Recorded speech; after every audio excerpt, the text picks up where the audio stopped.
Chapter 2. The Interview, Part 1. Temp to Hire. There are jobs so rare and sought after that help wanted ads are just not necessary. No help wanted signs in the window. They're not needed. They are the dream jobs. And they come in two categories. The first is, I love my job and I am Hollywood rich, baby. The second is, I love my job and I'm making minimum wage. Funny thing is, if you are lucky enough to have either of those, you are happy with the status quo. It is not about the money.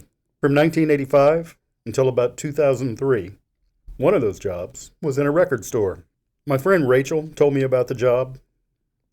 She had set up the interview, and I was to be there, Harvest Records, at 10 a.m. the next day. I hadn't known I was looking for a job. She had hired on there as a part-timer during the Christmas rush. A full-time position was opening, because one of the other employees was leaving in just a few days. Rachel was graduating and would be taking more degree-appropriate employment. That left me a temp to hire based on Christmas performance. The tiny store had an inventory of about 100,000 items, consisting of records, cassettes, compact discs, and all the tools to better carry or copy them. It opened in 1976. That was a good year, musically speaking. I remember it best by my sister's tassel that hung from her high school graduation cap. It had a medal, and it said, "The Spirit of '76." It was shiny, like a disco ball, and disco was very much alive in 1976. It was, however, December of 1988, 12 years after Harvest Records first opened, when I pulled back the glass door, walked in, and announced to the employee behind the counter, "I'm here for an interview." She was hunkered down below the counter, fiddling with something. The man beside her was dancing, to no music, as he slid a record out of a crazy cartoon-covered record sleeve. He had it resting on his thumb and the tips of his fingers, on the round paper song listing next to the hole. "Oh, man," he cackled. "I told you I would find this," as he handed the vinyl to her. "Yeah, I know you did," she replied, their debut album, as she took it and placed it on the turntable. After the pop and hiss of a needle landing on virgin vinyl, the song started out with a happy snare drum tap. Then the vocals came in, causing me to bend one ear toward the nearest speaker. The question was not phrased correctly. I could have said, "Who is that?" I should have said, "What album is that?"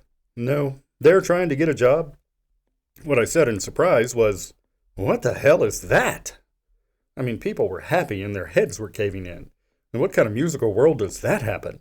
Right after my words faded away to blank stares from the two employees, the song continued with two vocalists describing how people were snowmen with protective rubber skin, and they seemed to be happy about it. The girl finally stood up, displaying her asymmetrical blue mullet hairstyle, and yelled, "Rush, your interview is here!" She was about 5'4" with purple 80s eyeshadow done out to a point midway to her temples. She looked at as much of me as she could see from behind the counter and said, "Sure, you'll do just great, kid."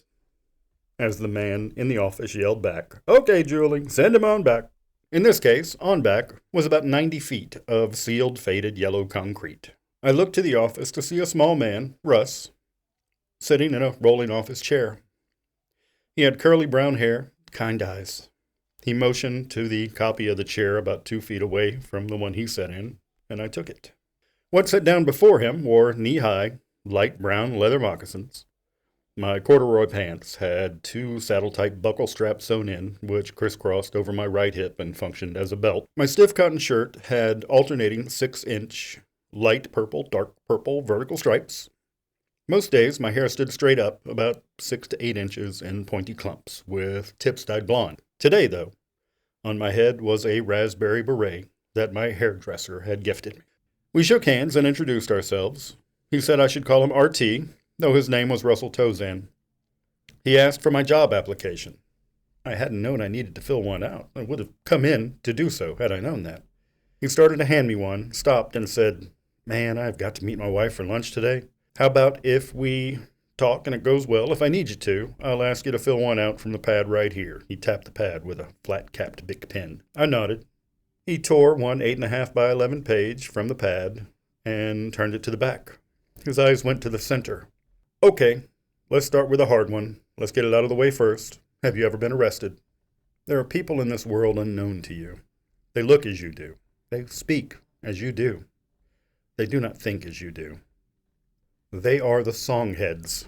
If you ask a songhead a question in just the right way, in just the right tone or cadence, they may answer you, or they may not.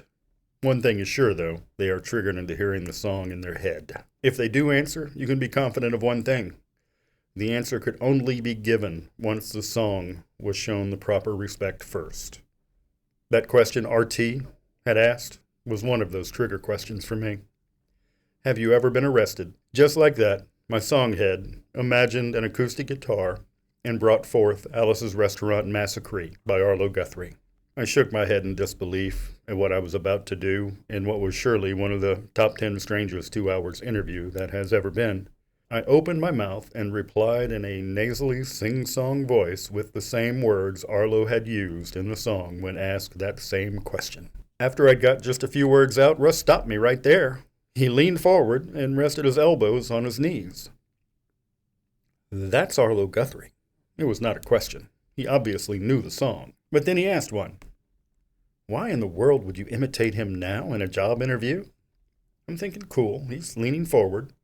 If what I was learning in speech class was to be trusted, leaning in was good. I leaned in as well. It's a long story, just like the song. He rolled his hand. Okay, I started. I first heard Alice's Restaurant in the 8th grade. A friend of mine had recorded something off the radio, just like everybody did back then. We held our tape recorders up to the speaker and we pressed 2 big buttons simultaneously, play and record.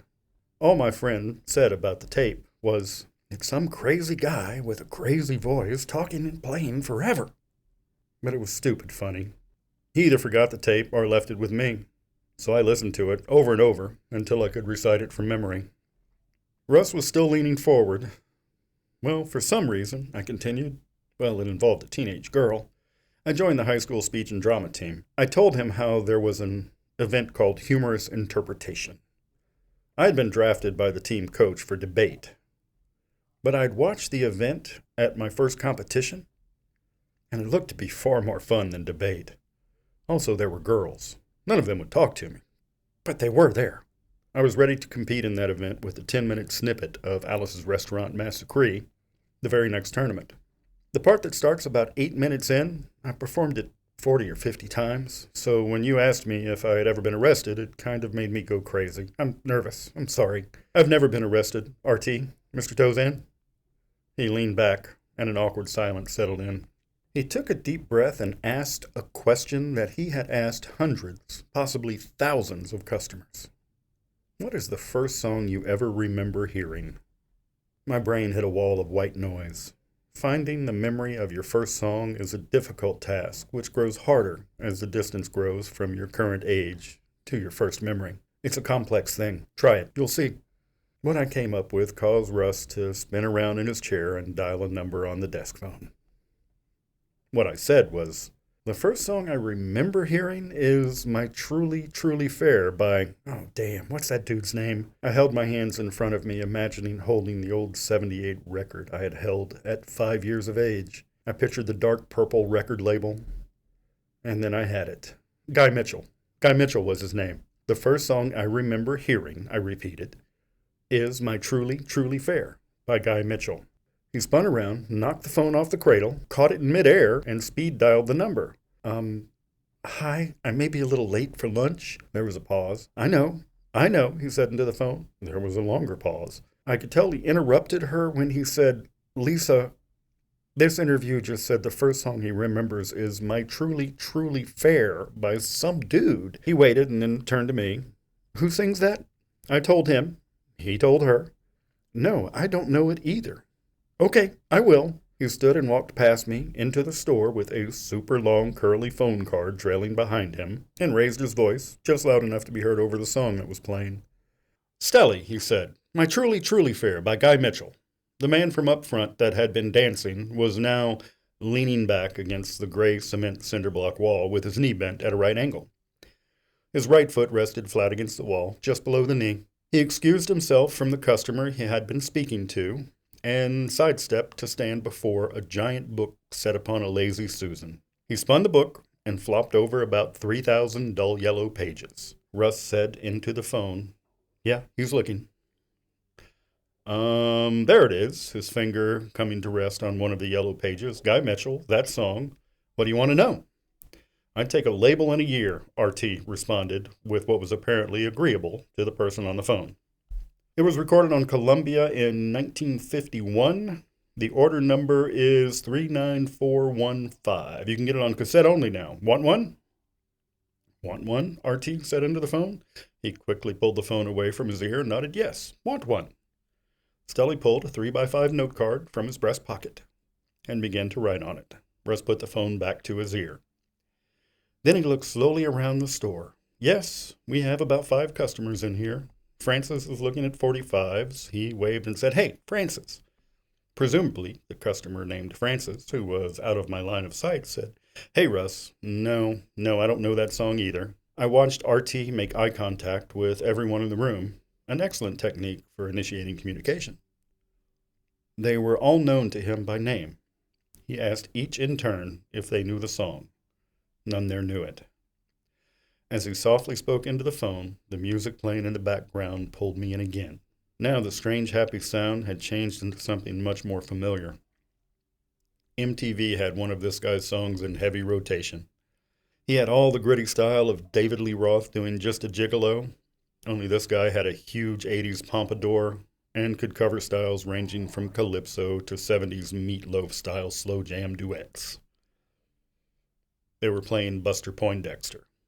I did not know the song. It was not the one they had the music video for, but the voice was unmistakable. He was singing about living in excess and generally partying his ass off. I heard Russ say, "I don't know how old he is. He hasn't filled out an application." He turned to me and said, "Kid, how old are you?" I shook my head because that was another one of my Arlo Songhead triggers. Anytime I hear the word kid, I am compelled to reply with something about sitting on a bench with a great big W above it. I fought my songhead back, and the urge to quote the song was silenced. Instead, I said, "I'm 20, sir, and I'm a student at the university, too." He rolled his hand again. "What year were you born?" "Oh," I said, 1968. He snapped his fingers and turned to the man behind the counter again. "Stelly, what year was that song recorded in?" 1951. "Okay," Russ said, doing the quick math in his head. 17 years? By that time, I had stood up in front of the chair in the office and walked out to stand in the store where I could see everyone. There were 5 customers in there, but they were not shopping anymore.